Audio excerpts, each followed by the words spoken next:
So good afternoon, everyone. First of all, I'd like to thank Liam and his team for inviting us to be here today.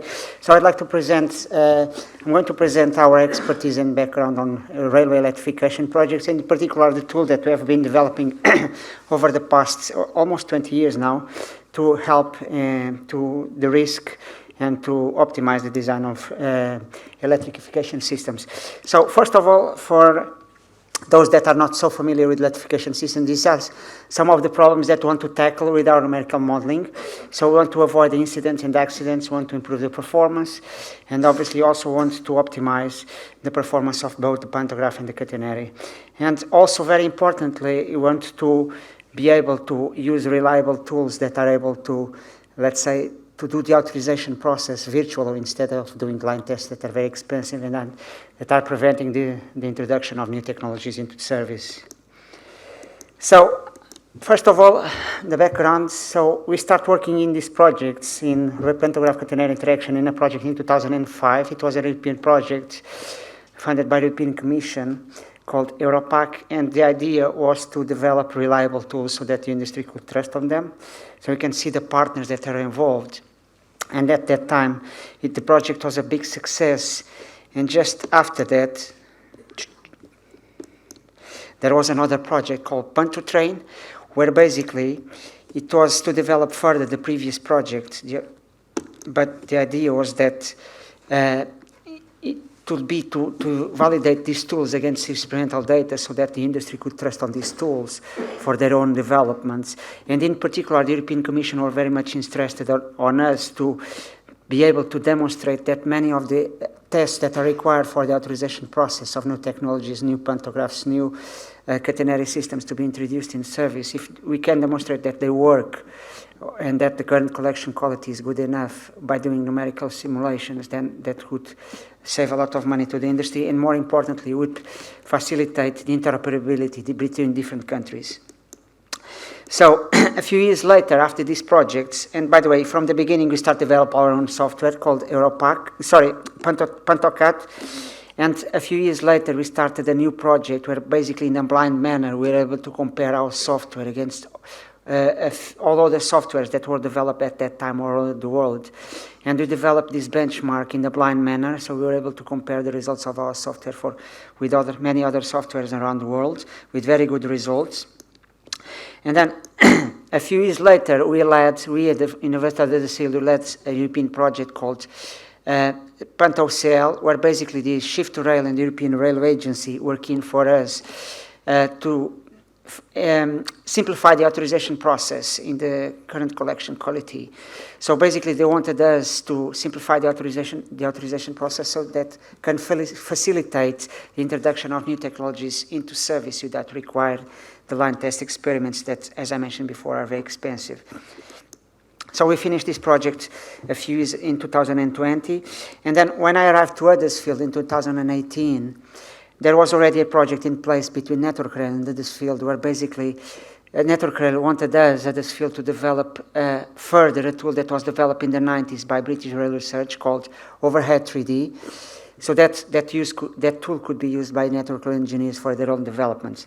But when I arrived, we were able to convince Network Rail that instead of trying to recover 30 years of development of a tool that was stopped to be developed in the 90s, why not to take on board PantoCAT, that, as I mentioned, has participated in all these European projects, was validated and validated against experimental data and compared against several softwares all over the world.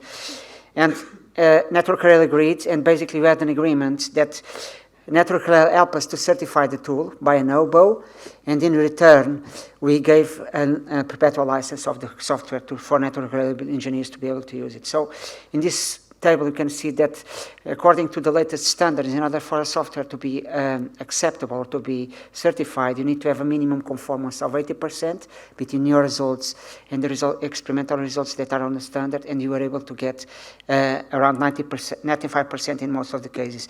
So our tool is now certified, not only validated against experimental data, but also certified by an oboe.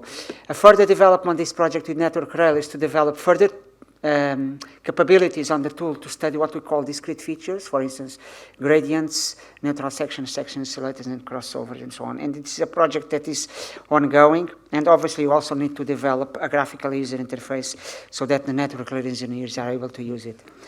This is a research project that we developed with Network Rail, with RSSB, and the objective here was to study contact wire heights at level crossings, and in particular, and linking a little bit to its field out he was mentioning this morning about challenging the standards on bridge clearances. Here it was a bit related to that, but instead of challenging standards on bridge clearances, it was, or electrical clearances if you want, it was to challenge the standard in terms of the gradient. So in UK we got loads of cases where next to a over bridge you have a level crossing and then the contact wire needs to go up very abruptly and then needs to go down again. So, and there are standards based on empirical knowledge from the 80s that basically tells you for a given gradient how much speed can you reach. And there are several studies, including the Great Western Main Line and one famous study that is called the Steventon Bridge case, where we were able to demonstrate that we can challenge the standard and run at larger speeds with steeper gradients. So this is just a demonstration of the work that we have done in the scope of this project. And now let me just introduce you a few consultancy projects that we are doing for industry. This was a project that we developed. Our client here was KLK, it's a subsidiary of Pandrol, and they are experts on developing rigid catenaries all over the world. And in this case was a rigid catenary system for SNCF in Paris, where basically SNCF wanted to increase the speed of the trains inside the tunnel in Saint-Lazare area. And basically, number one, they wanted us to check with the current OLE design, or if you want, with the current contact bar design that was there, if it was possible to increase the speed. And you can see on the bottom left graph that it was not possible because the contact force patterns was too severe and was not compatible with the thresholds. And then the second phase of this project was to demonstrate that with the new design proposed by KLK and Pandrol, it was possible to run at larger speeds, in this case 180 kilometers per hour, and we were able to demonstrate that to SNCF. This was another project with CAF. Basically, CAF wanted to introduce these new fleets in the UK, but the initial test revealed that with one pantograph, with just one composition, it was working fine. With two pantographs, it was working fine, but with three pantographs at the same time, it was not working good.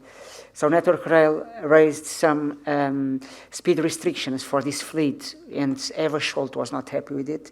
And then CAF came to us to help them to define the best settings for the pantographs to be able to cope with the Network Rail requirements, and we were able to demonstrate that in certain configurations it was possible to run at 100 kilometers per hour.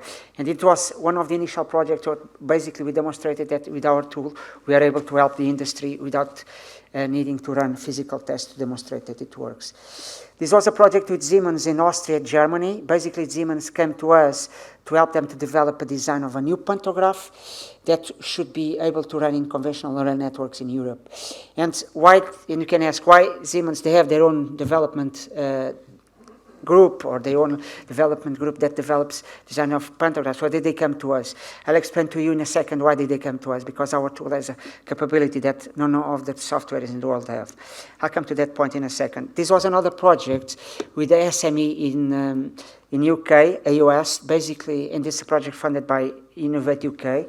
Basically, we wanted to develop a new clamping system, that is one here on the right, that is much lighter, easier to install, and also much easier to manufacture. But in order for us to demonstrate that it could be introduced in service, we needed to demonstrate that it's almost evident that it will be performed better than the previous clamp systems, but you needed to demonstrate that to Network Rail. And we were able to demonstrate by doing simulation that it worked, not only it worked at the same level as the previous clamps, but even with a better performance. This was another project. This is Colton Junction. It's probably the most complex project that we had. So it's part of the Transpennine route electrification that Yusuf was talking about. And basically, this is a junction close to Leeds, where basically you have the lines that go to York, the lines that go to Leeds, and the lines that go to London. and there is a big junction there. And we need, with lots of restraints, basically want to electrify or redo the electrical wiring there without changing the masts. And we are able to demonstrate by doing simulations that what would be the optimum design. And we had to demonstrate this for all the fleets, all the pantographs that circulate on that area. So we demonstrated with all the fleets what would be the optimum design for all fleets, all pantographs, all separations. Just very quickly, this is a project that is running now. We are helping Hitachi to decide what is the best pantograph settings for the new high speed. So this is HS2, and this is just a small video of some initial studies that we have done for Hitachi for the HS2 project. So just very quickly, what our tool is able to do. So our tool, PantoCat, is able to not only to study pantograph catenary interaction, but also include the vibrations coming from the train into pantograph and to check how that affects the performance. We can do all the simulations that I mentioned before, so I think I'm going to skip this slide. And in this slide here, I demonstrate why Siemens came to us, because our software has the ability to model the pantographs in these two different manners. Number one, on the left, is the lump mass approach, where basically you needed to have a test bench to identify a numerical model that is able to replicate the same frequency response of the real pantograph, but it has several disadvantages. And number one is that if you do any optimization on this mathematical model, it does not have a physical representation. And number two, you need to have a prototype. So Siemens came to us because our software has also the ability to study this system, like you can see it here on the right-hand side. So study the pantographs as using multibody approach, so like you do it in Vampire or Simpact to model a vehicle. So we modeled the pantograph as they were Lego pieces, and then we can do this in the design phase and help to optimize it.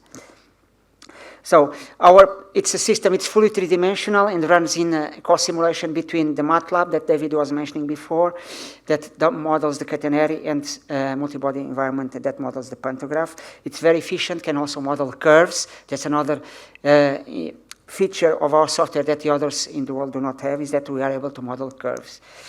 So just before closing, let me just introduce you to our new test rig. So in Huddersfield, we have now the most, I would say, one of the most advanced test rigs to study pantograph catenary interaction. So it's a full-scale test rig where the pantograph sits on a 6-degree of freedom motion platform. And on the top, we can apply the loads, the vertical loads, and also the stagger to mimic any conditions of any catenary in the world. And you can run at speeds up to 400 kilometers per hour. And as I mentioned, you can put on the bottom the simulation to model any movement of the car body. So I invited you to come and visit us whenever you have time to see our new test facilities, not only the one that Yusuf had just shown, but also the pantograph test rig. And thank you very much for your attention.